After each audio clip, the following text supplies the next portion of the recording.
And then there's a proportional system of representation at the council level. And then elimination of a district level tier of local government, which had been the mainstay of local governments in the past. But now, tehsils have become the mainstay of local government system in the new system. So these are the four features which are quite a departure from the previous ones. So we want to discuss in that context that what is this new law about and what kind of change it is going to usher. And many people are calling it kind of a game changer in the context of Pakistan, and other provinces may also have to follow that. So in that sense, I think we have a very eminent panel to discuss the subject. We have with us Shehzad Arbab.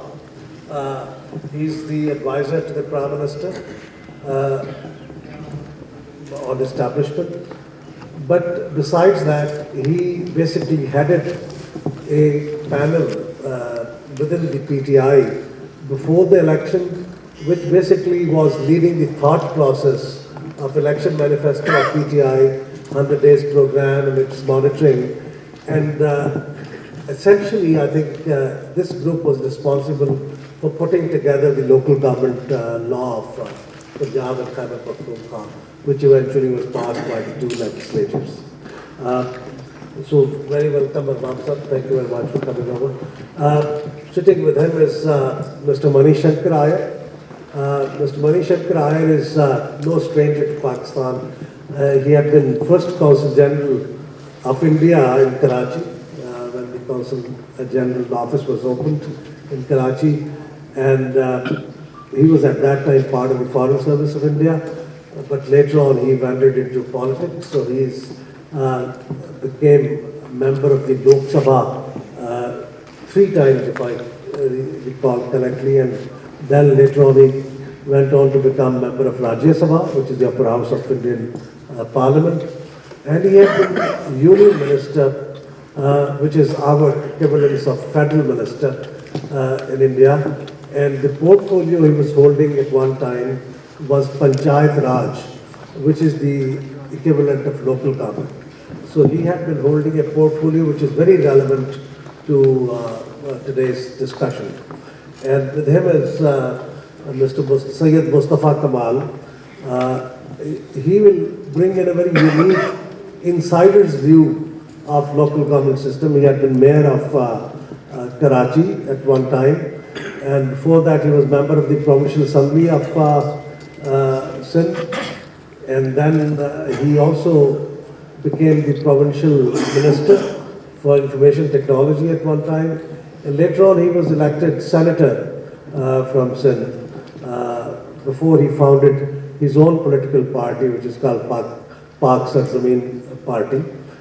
He's the founder, chairman of the Pak Sarzameen Party. He's currently heading.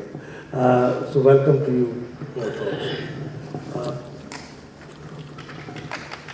If I start with Mohammad Shehzad Arbab sahab, because since you are the author of the new local government system, which is basically now going to be prevalent in Punjab and Khyber Pakhtunkhwa.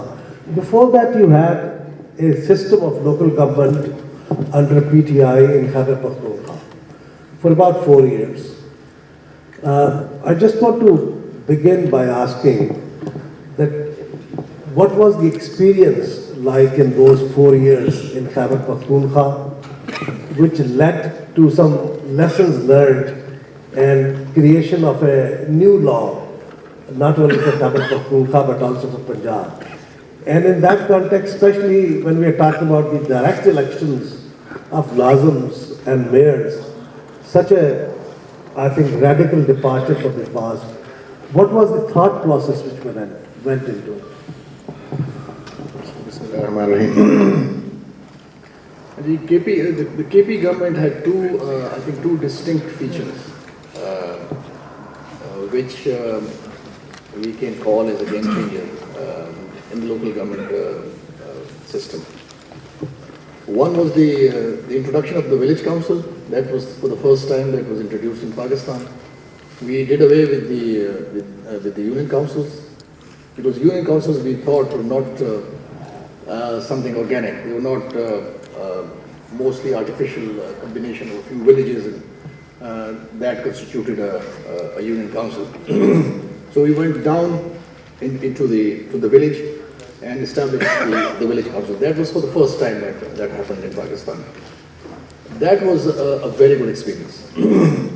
The second thing that you forgot to mention, Bilal, was the law. There was the local government law that we promulgated in KP was that 30% of the PSDP, the development funds of the government, would be spent through the local government.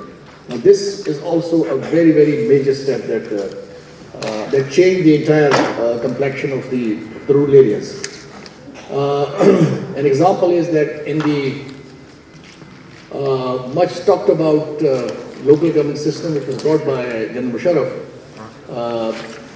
from 2002 to 2012 in KP, in Khyber Pakhtunkhwa province, the total amount that was transferred or which was utilized, also released for local government was 11 billion in 10 years.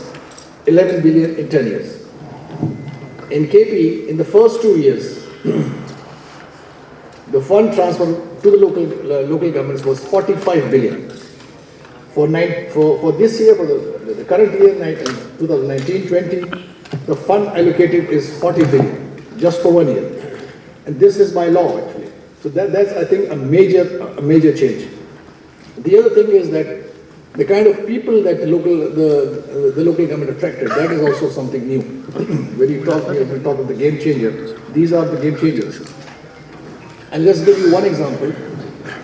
In a very remote district of Deer, if you have heard of Deer, it's almost a tribal area, where normally women hardly vote there. It's a very traditional area. Out of two village councils, out of the 21 members in each, majority of the members were master's degree holders. That's a big change, I think. So that's the kind of interest that it generated amongst the youth and amongst the local communities. So these were the major changes that were brought about. The other was the formation of the local government councils, local government commissions. In the commissions, there was equal representation from the government and the opposition MPs. So 2 MPs from the Treasury bench and 2 MPs from the opposition. That was also something, I think, something new in Pakistan. And the changes that it brought about which was manifested in the 2018 election, was that about 20 MPs that have been elected in the MNAs and MPs, they come from the local government bodies.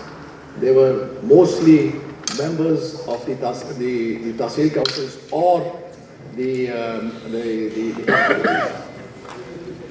there were nine women MPs that have come directly from the local government councils.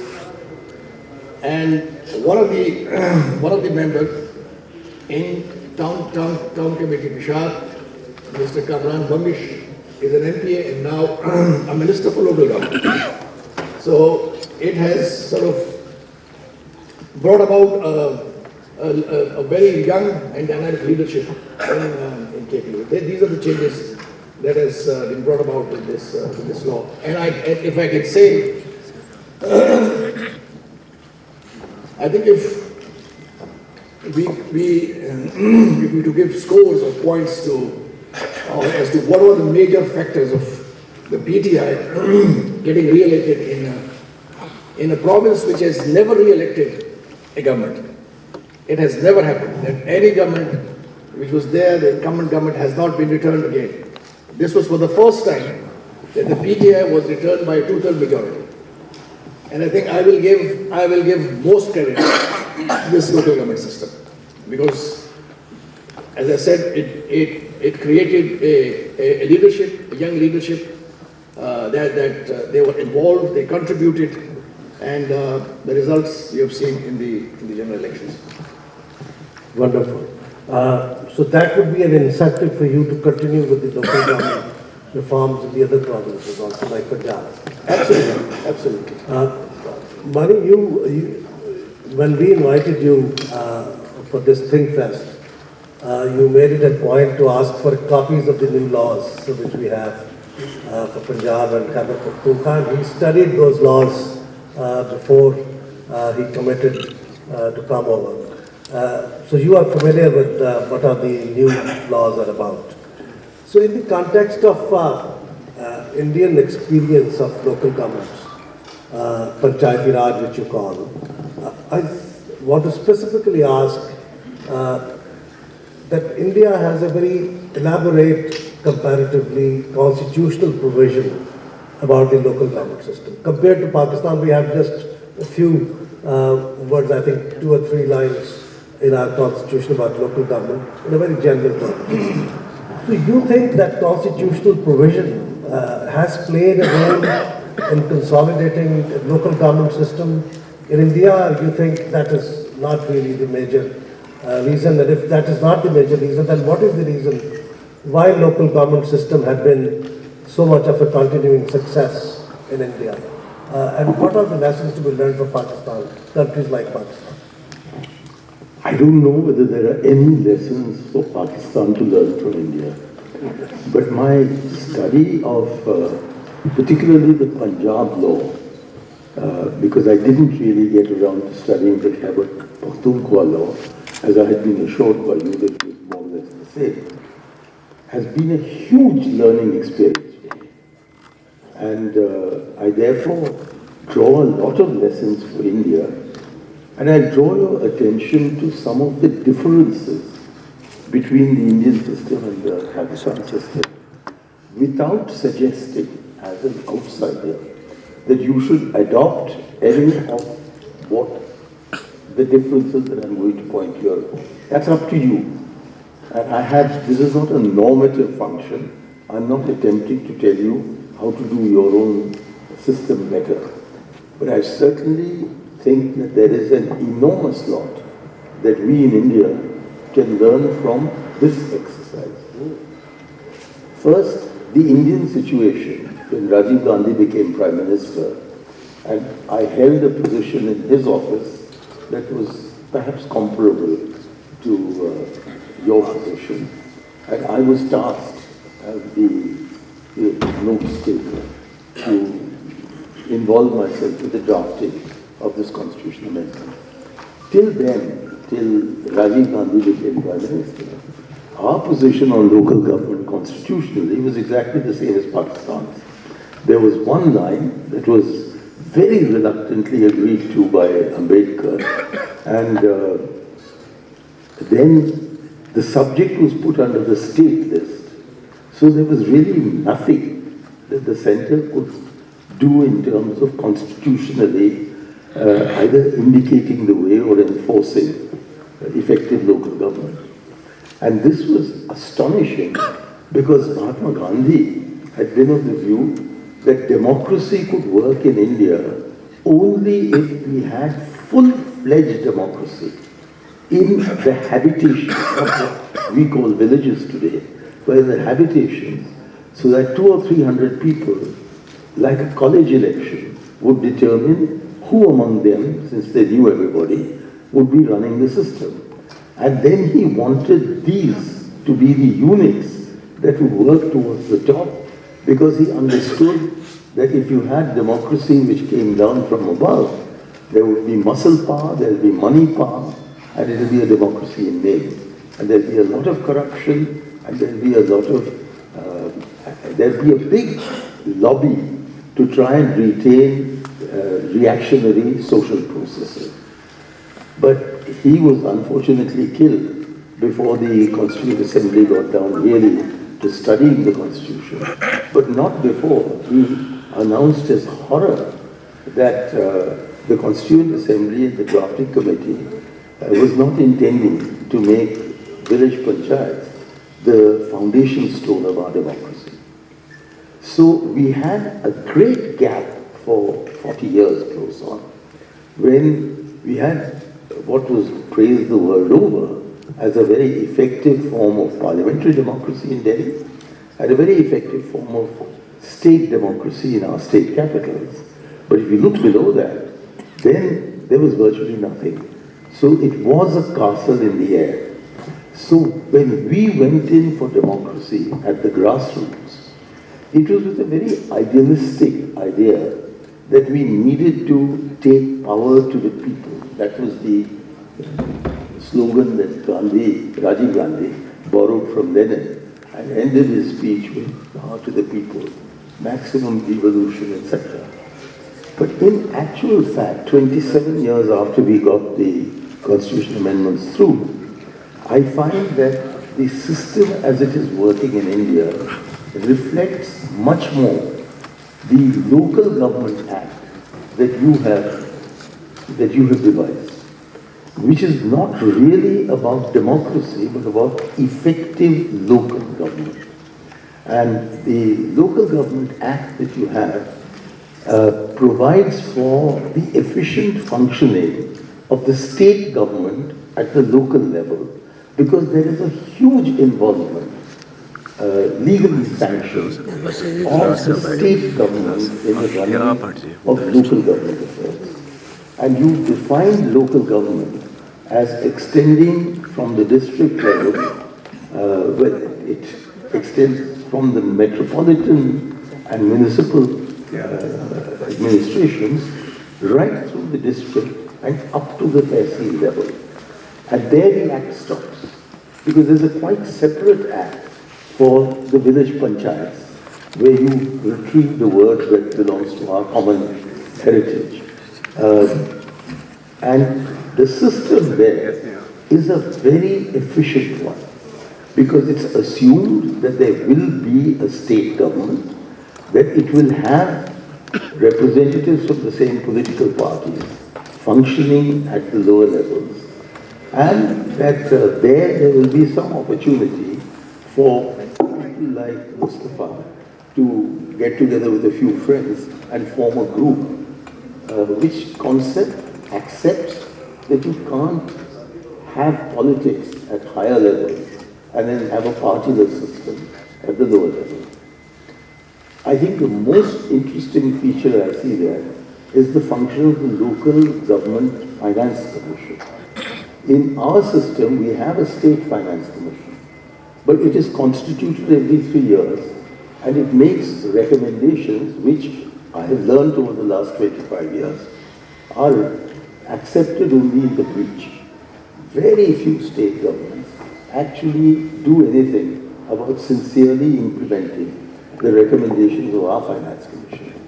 But the way in which you have drafted your local government provisions, you are able to ensure that the local finance commission is a permanent body which has both an annual responsibility of deciding what are the funds that are required to be taken from whatever is available with the province, and ensure that the percentage, whatever it is, will go to the local government, with 10% being reserved for the panchayats, which otherwise don't figure in this act.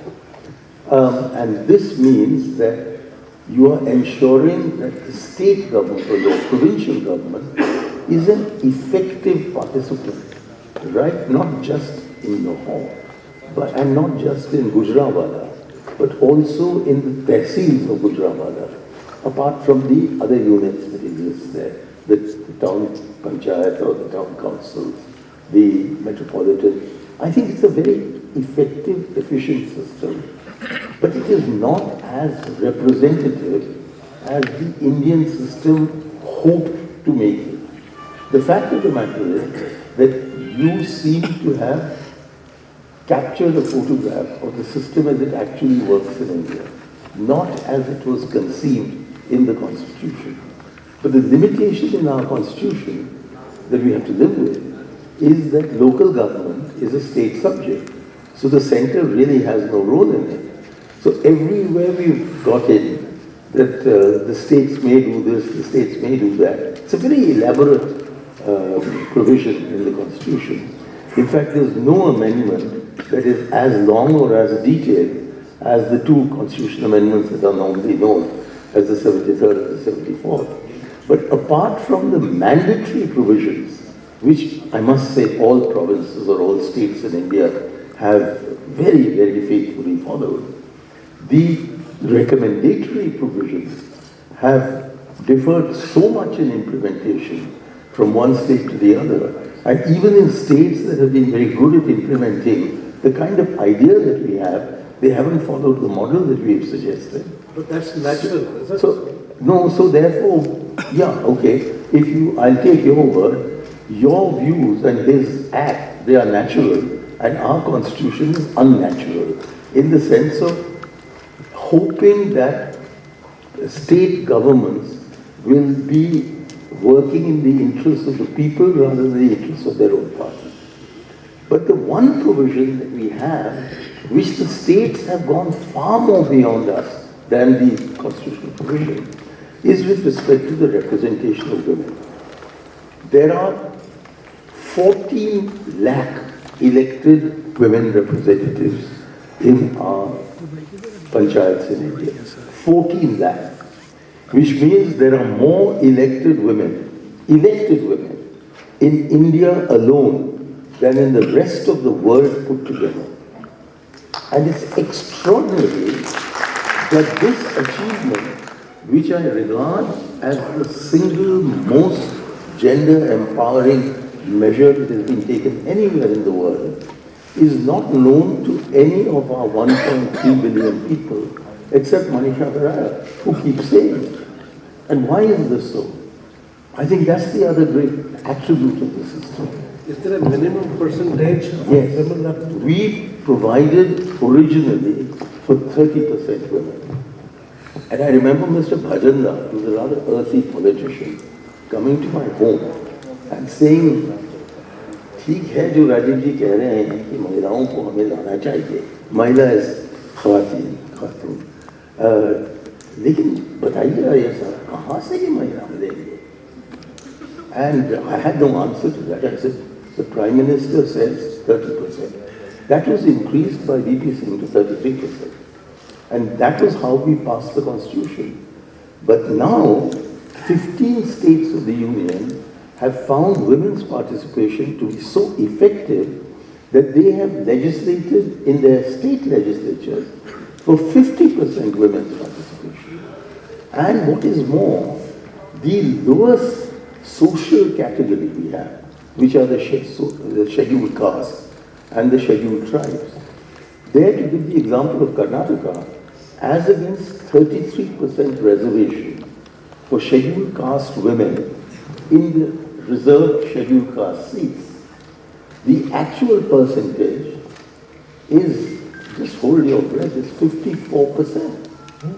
And for scheduled tribes, you can now let your breath out, it's 63%. 63% representation.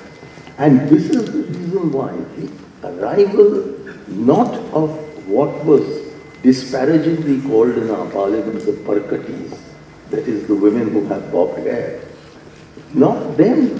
It is the poor woman, it is the so-called powerless woman who is favored by the local community on the very sound grounds that the rich women of the village are all absentee landlords.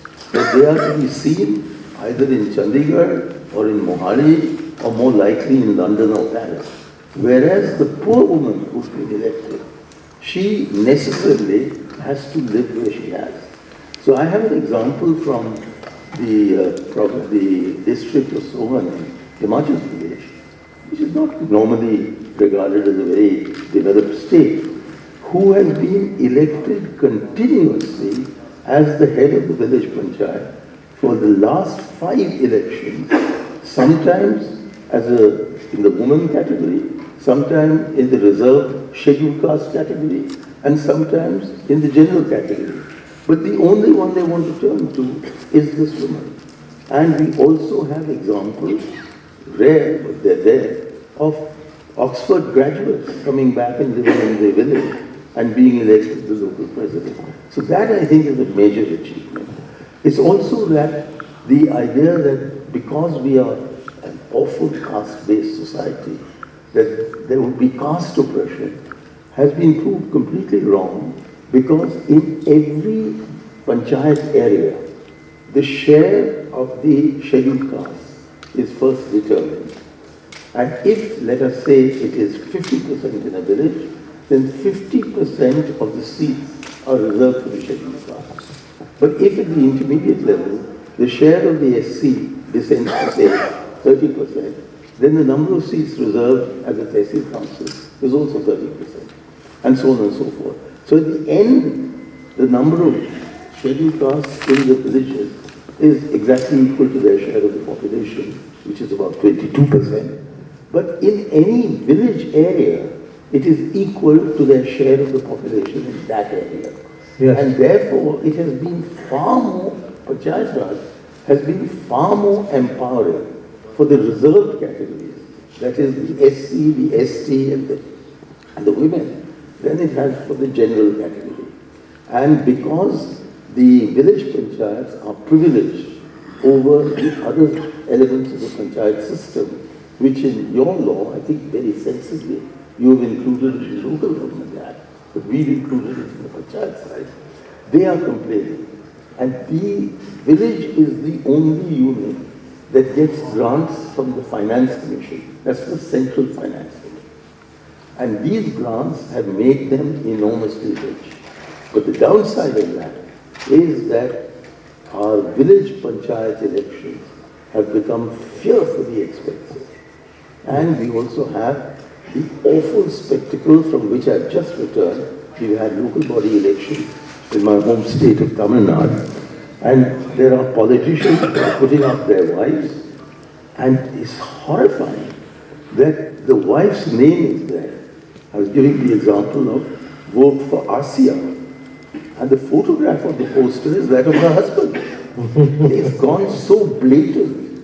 But nevertheless, I think it empowers women, especially those who come from the unfortunate categories. And that is why Haryana, the same state as Bhajandar came from, has done this awful thing of introducing educational qualifications. Qualifications with regard to whether you have a toilet in the house or not. Qualifications with regard to whether you have any outstanding electricity bills or not. Qualifications regarding whether you paid back your bank loan. Even educational qualification. Also educational qualification, which has resulted in 85% of the women who won the elections in Haryana last time not even being qualified to stand this time. This is a very reactionary move. And it is not as if a poor, a hungry woman needs to be educated to know that she's hungry, or a roofless woman to be educated to know that she needs a roof, nor an illiterate woman to know that what is the value of education. Yeah. So therefore, I think what we've succeeded in securing through this Panchayat Raj system is something we never intended, which is empowerment of the poorest sections, the most discriminated against sections of our society. But whatever we intended to do otherwise, the economic development that we were hoping they would do, we called it a unit of local self-government. We refused the word self-governance. That has happened almost nowhere. But we have moved in a positive direction, particularly in Karnataka. And so next time you invite me, and I hope you will, because this after all is the city in which I was born. So what I'd like you to do next time is to compare provincial legislation in India on local government with provincial legislation in Pakistan, whereas I am given the rather tricky task of comparing the constitutional provisions in India with the municipal legislation of the local states. Right. Money at this time, probably within Pakistan, we have variation of provincial laws. And Syed Mustafa Kamal comes from a province which still has the old law, which has not been changed as radically as the Punjab or Khyber Pakhtunkhwa law. So he will be sharing a practitioner's point of view. If I may ask Mustafa Kamal Sahab, that based on your experience as mayor of Karachi, the largest city of Pakistan, and after you have probably familiarized yourself with the new law of Punjab and Khyber Pakhtunkhwa, do you think the reforms which have been proposed in the new laws are something which probably are supported by your own experience? And if you have to suggest, what are the top 3 reforms you would suggest based on your experience which should be incorporated in the new laws? Well, thank you very much, Bilal Sahab. Very humbly, I would submit, regarding this new law and whatever experience I have been having in last many years as far as local governments are concerned. Before I just come answer directly to your question, the mindset here in Pakistan, political mindset here in Pakistan especially, they are not very local government friendly mindset as far as politicians are in our country is concerned. And whenever it comes from the politician, it comes half-heartedly. They somehow the other try to have some control, even if they have to give this authority and delegate the power and authority to the local government. As you know, in the last election which took place in 2015, it was due in 2010. But these political governments, they never conducted any election, and after all, the Supreme Court had to take that decision, and Supreme Court had to give some orders to these political governments to go and hold an election. So that shows the mindset. And even this law here in Punjab, in KP, and whatever we have there in Sindh, I also see in Punjab's law and in KP's law, most of the things, and I've been facing this problem there as well in my time, that there was no district cadre in third year of the government. So you are a mayor of a city or district, whatever, and at the end of the day, one final morning, somebody just walks into your office, they say, sir, I'm your DCO or I'm your commissioner, and I've brought this order from the chief secretary or the provincial government, and he would be working under you, and at the end of the day, you have no control on that officer, So at the end of the day, this entire local government system is being controlled by the provincial government's bureaucracy, and that bureaucracy is being controlled by the government. So there's no delegation of power in true sense and spirit there at the grassroots level, number one.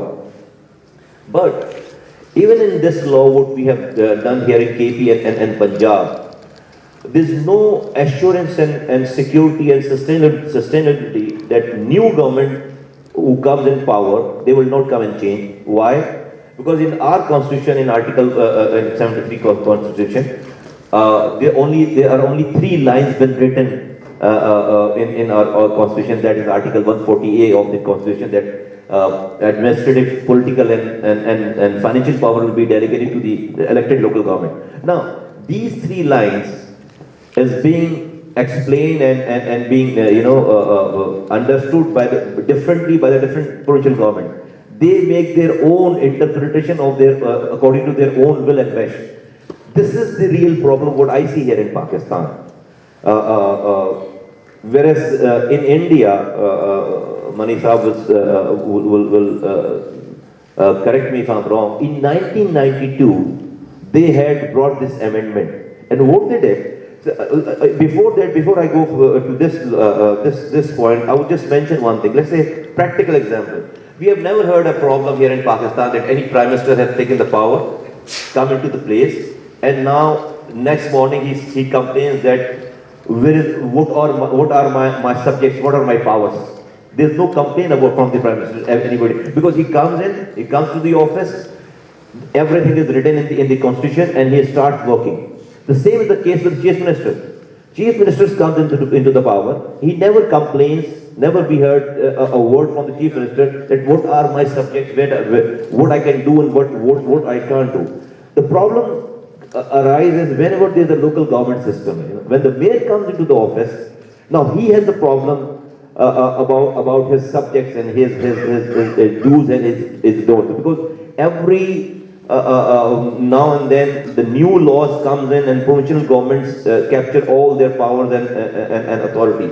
Now this issue can only be resolved if we explain Article 140A. We should not leave this onto the whim and wish of the provincial government to interpret this Article 140A. Whatever we should all sit together, all the political parties who are in assembly, and we should define the powers and subject of those local governments, and those should be written in the constitution. An entire subject, a page or subject should be included as a constitutional amendment in the constitution, number one, if you ask. Secondly, we have the National Finance Commission Award. It comes from the federal government, comes to the provincial government, but it parks there at the office of the chief minister. It doesn't have the trickle-down effect to the district level. We should club this NFC award with the PFC award. Provincial Finance Commission should also be there. The way it is being distributed from the federal to provincial government, the same formula should be given to the, and it should be mandatory that every provincial government must delegate and must have the provincial finance commission award to their districts, the way it is coming from the national government. Then only right now it is the wish of the provincial government or chief minister. It's their will that how much money they would distribute to any district. There is no compulsion on, so the money is not there. Thirdly, I would say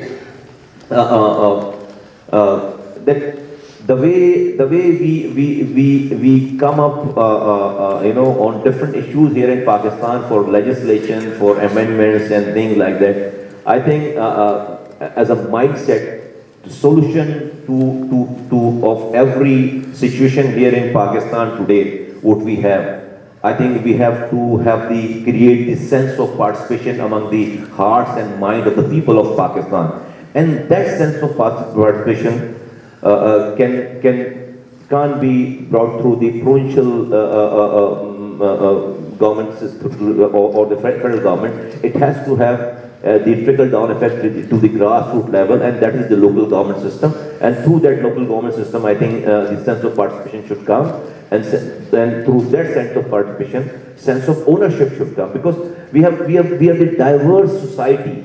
Like Indian exam, India has done it in 1992. What they did, they brought the entire subject, entire functions of the local government has been written into the constitution. Now, thank you. Let's ask Arbab Sahab, when they were thinking about this local government cause, did they not think about strengthening this local government system through a constitutional provision, like India did in 1992 through 73rd and 74th constitutional amendment? Because this had been coming time and again, that we have long periods of interruption when there is no local government. Although in Pakistan there is no guarantee even about the constitutional provision, because we have seen the periods when even constitution was abrogated. But still, probably having something strengthened in constitution will probably consolidate local government system. So did you think about this particular aspect? As you've said, constitutional amendment is, I think, it's fine. I agree with Mustafa Kamal has said, but I don't know whether we will be able to achieve consensus on that. We had the local government system under the Musharraf, and there was some constitutional provision inserted for 10 years. But what happened after that? The question is basically of the ownership, and the ownership has to be political ownership. And once the political parties see the dividends of this system, I think only then they will sort of realize the importance of giving away powers from the provinces to the local communities. When we were discussing this local government system initially in 2013, and at that time I was the chief secretary of Khyber Pakhtunkhwa, that was something new. Obviously, the government has just been formed, and I remember some very heated debates on this subject. Initially, it was basically Imran Khan, now the Prime Minister, who was pushing for decentralization. I remember in one of the meetings in which everybody was there, he proposed 50% of the PSDP to be spent to the local government system. 50%.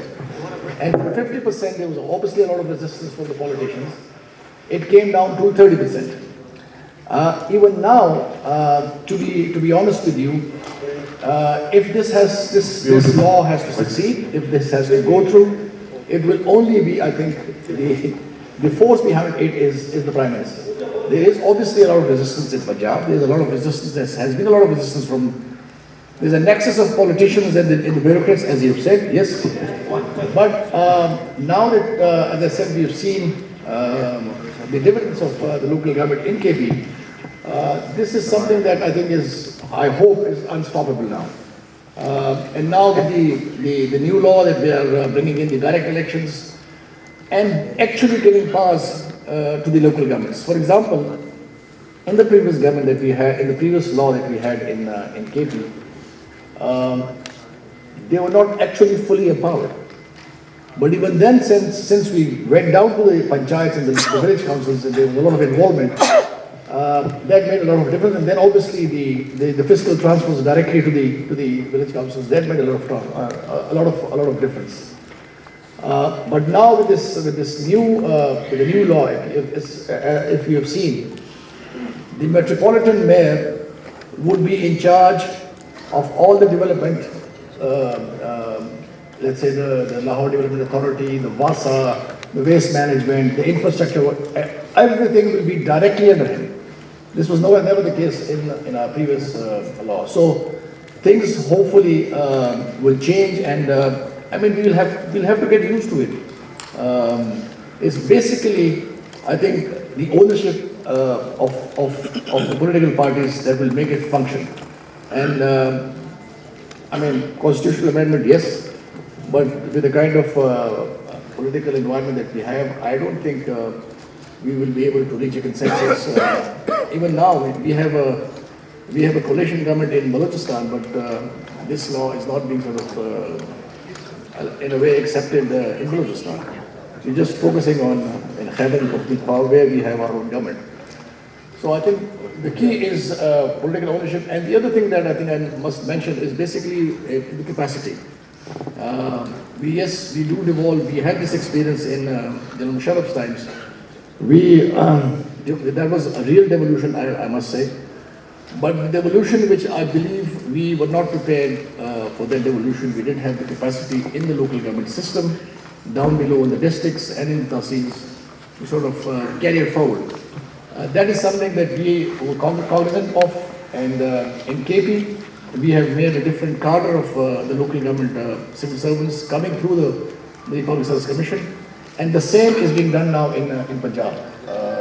So we need to have competent local government civil servants to be dealing with all these affairs. I agree with Mustafa Kamal Sahab that if you are dependent on the provincial government or the bureaucracy of the provincial government, then obviously the provincial government has that tendency of sort of retaining powers or exercising powers through its bureaucracy.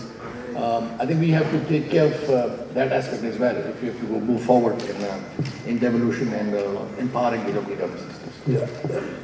Mr. Aiyer, Arbab Sahab has just mentioned the direct elections of mayors and nazims. In my opinion, this is going to be a very powerful position. If they are directly elected metropolitan mayors, they will be only, I think, second to Prime Minister in the powers.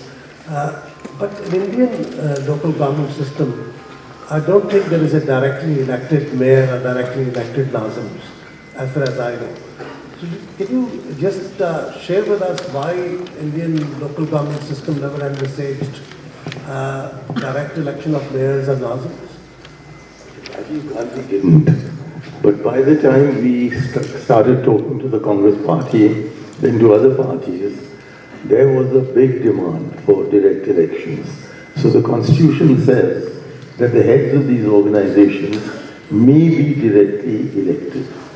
And so we find that in some states, it is the members of the council who elect from among themselves who will be their leader, and there are others, both in the panchayat system and in the urban local bodies system, so those who get elected directly.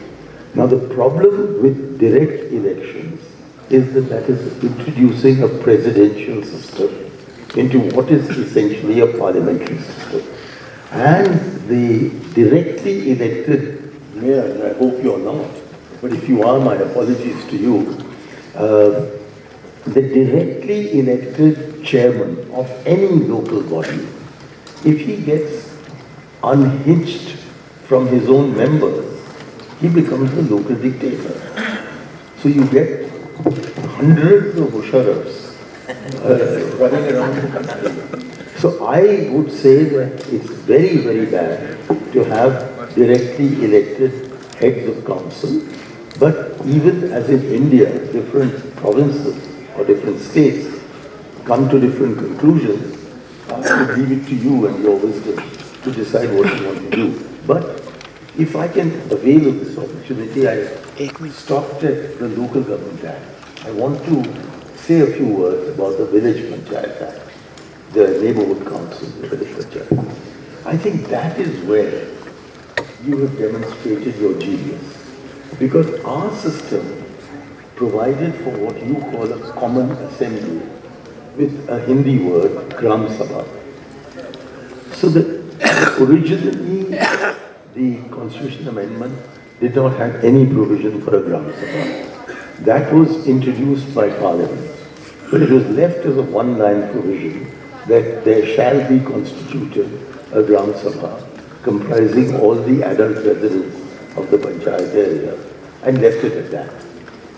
Now what the states have not done is that they have not worked out what are the functions and what are the statutory powers of the Common Assembly.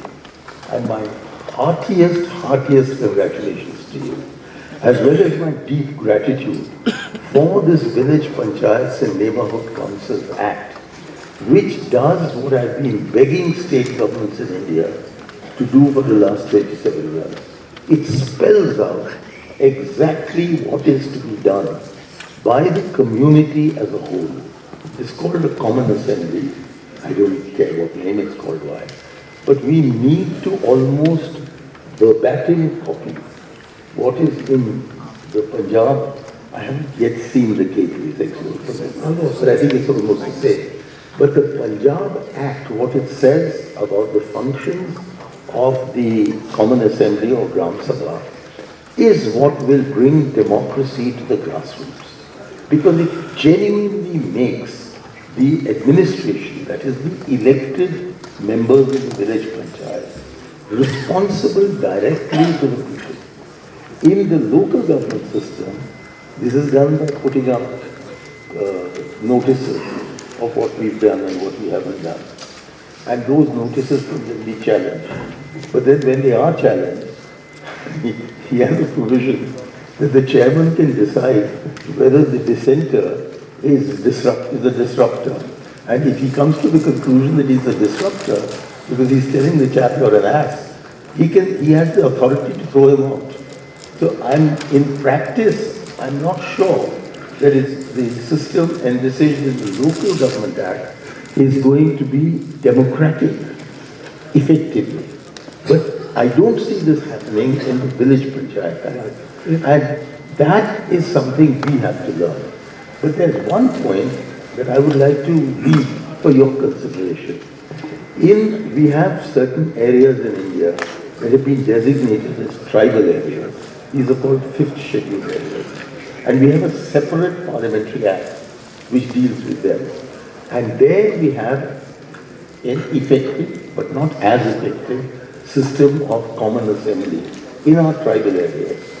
And there is a provision that not only has any proposal to be placed before the panchayat to be first brought before the Common Assembly, but after the panchayat passes the proposal, the past proposal also has to be approved by the Common Assembly, which means that you are replacing representative democracy with genuinely participative democracy. You made a very interesting point about the presidential form of government. And if you read these two laws, this leaves you with an unmistakable impression that probably authors of the law had a very soft corner for the presidential form of government. But even in the parliamentary form of government, like, We have in India now. directly elected mayor of London, and in Turkey now, which is a ministerial form of government, but still we have directly elected. Mustafa Kamal sir, what do you think, by your own experience, you think a directly elected mayor of Karachi would be a more effective, more, response kind of the situation you have been facing? Will that solve the problem if you have a directly elected mayor? Yes, I would feel that yes, not only in Karachi but even in entire country, the mayor should be directly elected. And I humbly disagree with this notion that he would be a dictatorial kind of personality or become dictator of, just like it was mentioned. No, I think he would be an elected because people will be electing him, and a dictator definitely they come as an appointment or they put themselves there. No, he would be having a responsibility and authority which will be driven from the people at the grassroots level. And even in the previous system, people assembly used to elect the mayor, right? The council used to elect mayor. Maybe people of that city or the district wouldn't want that mayor to be there because they have not given vote for that particular person to be mayor. They have given vote to the union council member, and that union council member is using is giving a favor or giving his authority not on behalf of that union council to the people. So what I feel that it is the direct, it's an empowering people to choose their fate as a mayor, bringing mayor in that position. I would just like to add 30 seconds. I just wanted to have 30 seconds. 30 seconds. You want to have one question from There's a disconnect in Pakistan between the government and the people, and that disconnect is due to, and there's a disenfranchisement here in Pakistan. If you talk about the common people, and the reason of this disconnect is the missing link of the local government system here in Pakistan. We have to have, if any government sitting in provincial government, province or the federal, if they want to have their things directly travel to the doorstep of the people of Pakistan, they want to bring this good governance to the people of Pakistan.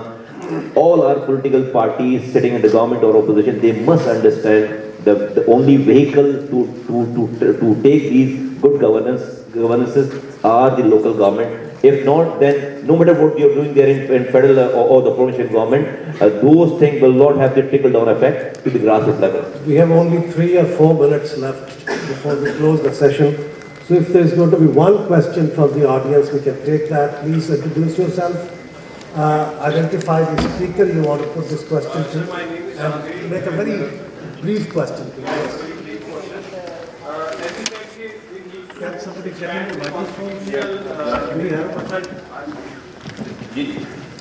Sir, the Constitution, as you said, it mentions very little about the local government. But how long we are going to try and deal with our political problems through constitutional maneuvers, right? Clearly, it is seen that the politicians don't want to devolve power or decentralize. Then how do you see that the constitutional maneuvers will work for a political change? This question is Question is for Mustafa, Kamal or Arbab Sahab, if he could answer. If you can briefly answer it. Well, why I'm mentioning that it has to be explained in the constitution, because every provincial government, they interpret this 4 lines which is written in the constitution according to their own scenario, own wish, and their own liking.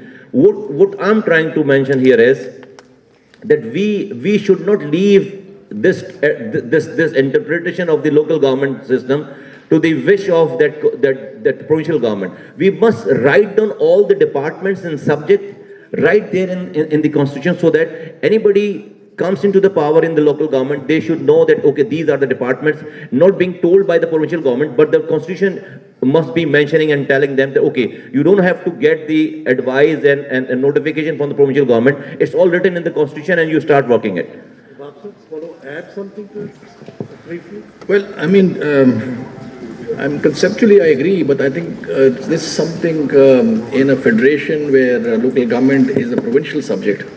I don't think we can put subjects in the constitution that have to be devolved to the local government systems. I think that's something that we have to leave to the provinces. And as I have said, the experiences that we have seen and that we have experienced in the last at least 5-6 years, it I think demonstrates that we are moving, at least I can say for my own party and my own governments, that we are moving in the right direction. The idea basically is of local government, what do we want to achieve? We want the welfare of the people. We want service delivery at their doorsteps, and that's what we are aiming to achieve. And so ideally, yes, I mean some kind of a constitutional provision, yes, which is there in our constitution as well. Yes. But getting into the details, I think would then infringe on the political, the provincial autonomy as well. So that's something that we need to sort of. Manisha, I think in last 1 minute, if you could add. I just want to. This tension between the provincial autonomy and having something more substantial in the constitution about local government, how would you respond to that? Well, we came up with this problem when I was handling it 35 years ago. And 35 years later, I think the formula that we thought up has not worked. What we thought we would do is to give an illustrative list of subjects for devolution. Then we discovered that you can't devolve a subject. You can only devolve activities related to a subject. Because, for example, school education, you can't devolve effectively parent-teachers associations in government schools. The only reason why private schools are better is that the parents have an effective voice. In our government schools, the local bodies don't have an effective voice. So I think I would say the large conclusion that I come to after this is, number one, he is quite right that when he says that we have to have political victories through more effective local government, as has happened apparently in KP. But it has not happened anywhere in India. Effective local government has not resulted in any political victories, and very bad local government has not resulted in effective political defeats. That lack of political ownership is, I think, a singular problem that we faced. But overall, I would say, with respect to this discussion, that if and when, and the if is even stronger than the well, if and when our two countries are able to break out of this stupid deadlock in which we find ourselves, where we are not talking to each other, if and when we get back to having some kind of an intergovernmental relationship, I hope this discussion illustrates that perhaps the most fruitful area in which Indians and Pakistanis can talk together is precisely this issue of grassroots democracy and effective development through effective devolution. Yeah, thank you very much, Mani. With this,